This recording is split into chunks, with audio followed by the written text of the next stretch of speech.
గౌరవనీయులైన ప్రిన్సిపల్ సార్కి, మేడంకి మరియు ఉపాధ్యాయులకు, నా తోటి విద్యార్థులందరికీ నా హృదయపూర్వక నమస్కారాలు మరియు గణతంత్ర దినోత్సవ శుభాకాంక్షలు.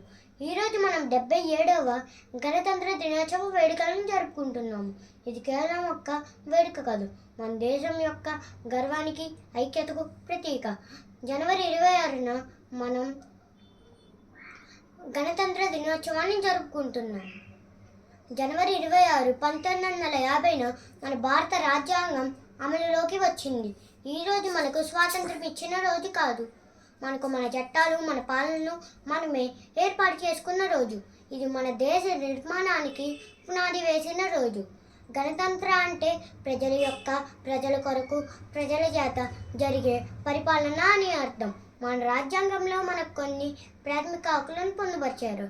అవి సమానత్వ హక్కు, స్వాతంత్రపు హక్కు, దోపిడీని నివారించే హక్కు, మత స్వాతంత్రపు హక్కు, సాంస్కృతిక విద్యా హక్కులు, రాజ్యాంగ పరిహారపు హక్కు.